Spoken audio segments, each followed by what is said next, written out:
लेकिन नगर निगम गुरुग्राम किस प्रकार पूंजीवादी लोगों को छोड़ने का कार्य करता है ये मुझे आज तक समझ में नहीं आ रहा, क्योंकि एसडीओ को भी कार्रवाई की व्यवस्था है और गरीब लोगों के साथ में अलग कानून की व्यवस्था है। तो इस प्रकार की व्यवस्था जिला गुरुग्राम में अब शायद नहीं चलने देगी द पावर ऑफ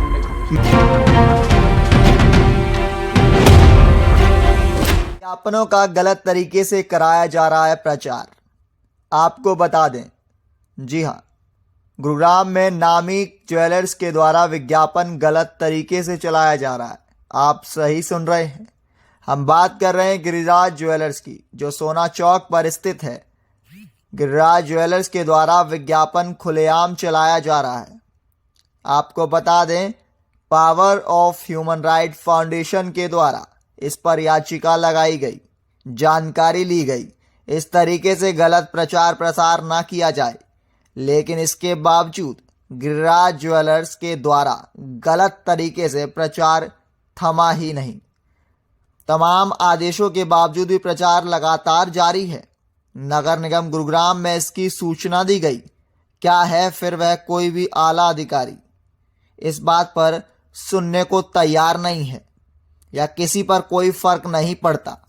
अब ऐसे में सवाल तमाम खड़े होते हैं, लेकिन एक महत्वपूर्ण सवाल तब खड़ा होता है, क्या इसी तरीके से मुद्दों में भ्रष्टाचार की बू आती रहेगी? क्या सब कुछ, या कहा जाए पूरा का पूरा सिस्टम ही भ्रष्टाचार की बेट चढ़ गया है? आपको सुनवाते हैं एडवोकेट रोहित मदान के द्वारा क्या कुछ कहा गया। जिस तरीके से आपने कहा कि गिरिराज ज्वेलर्स के खिलाफ एक सूचना मिली थी कि उन्होंने एडवर्टीजमेंट जो किया है, जो विज्ञापन बाहर लगाया है, उस पर आप क्या कहना चाहेंगे? देखिए, जो हमारी the power of human rights foundation है, उनके लीगल मेंबर नवीन कुमार जी के द्वारा 2/1/2024 को एक शिकायत नगर निगम गुरुग्राम के समक्ष रखी गई थी सीएम विंडो के माध्यम से, और जिस पर नगर निगम गुरुग्राम ने कार्रवाई करते हुए उसे कवर कराने का कार्य भी किया। लेकिन जो ज्वेलर्स है उनके द्वारा उसको जो होर्डिंग लगाए गए हैं बाहर, उनको कवर कर दिया गया।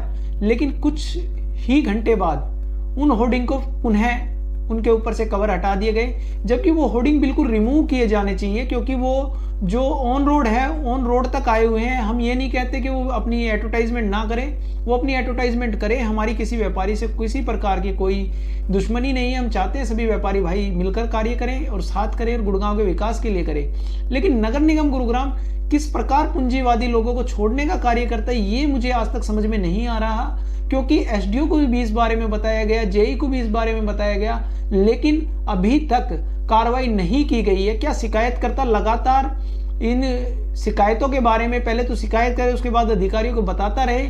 ऐसी व्यवस्था जिला गुरुग्राम में क्यों बनाई गई है, ये बात अभी तक समझ में नहीं आ रही है। आप व्यापारी से निवेदन कीजिए कि आपके जो होर्डिंग है वो अवैध है और वो अपने आप रिमूव करेगा। हम नहीं चाहते कि उनको भी कोई नुकसान हो, लेकिन नगर निगम गुरुग्राम जो कार्रवाई करता है उसको निष्पक्ष कार्रवाई करे।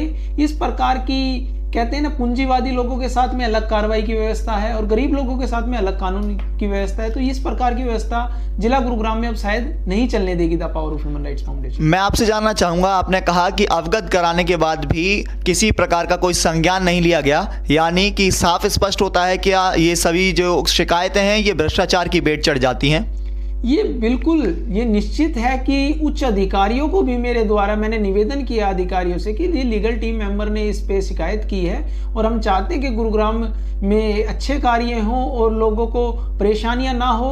लेकिन उसके बाद भी यदि अधिकारी नहीं सुनते, जब हमारे लगातार निवेदन करने के बाद भी अधिकारी नहीं सुनते, तब हमें लोकतंत्र के चौथे स्तंभ पत्रकारिता की सहायता लेनी पड़ती है। और मैं निगम आयुक्त इससे निवेदन करूंगा इस वीडियो के माध्यम से कि श्रीमान जी, जो गरीब और अमीर के बीच का जो अंतर है ना, उसको अब नगर निगम गुरुग्राम को खत्म करना पड़ेगा, क्योंकि अब ये जिला गुरुग्राम में नहीं चलेगा कि गरीब के साथ में अलग कार्रवाई और अमीर के साथ में अलग कार्रवाई। तो इसलिए निवेदन है कि इस बोर्ड को रिमूव कराया जाए। ये अवैध तौर पे लगाया गया है और ये अगर अवैध नहीं होता तो नगर निगम गुरुग्राम इसे कवर कराने का कार्य नहीं करता। तो कार्रवाई के नाम पर खाना पूर्ति नहीं, कार्रवाई चाहिए और अतिशीघ्र चाहिए। हम आशा करते हैं कि आप अतिशीघ्र इस पर अमल करेंगे और कार्रवाई को संज्ञान में लाएंगे। आपने सुना, एडवोकेट रोहित मदान का साफ कहना है कि उनका किसी भी व्यापारी के साथ कोई भेदभाव नहीं है, किसी के साथ किसी प्रकार की रंजिश नहीं है। लेकिन उनका साफ कहना है, यदि कोई भी गलती करता है तो उसके खिलाफ सख्त से सख्त कार्रवाई करनी चाहिए। नगर निगम को अपने नाक कान आँख खोलकर रखने चाहिए। ऐसे में तमाम बड़े सवाल आपके जहन में भी खड़े होते हैं, उन्हें हमारे साथ कमेंट सेक्शन में ज़रूर साझा करें और इस वीडियो को ज़्यादा से ज़्यादा शेयर करें और तमाम लोगों तक पहुंचाएं। आपका एक लाइक, शेयर एंड सब्सक्राइब हमारे हौसले को लाख गुना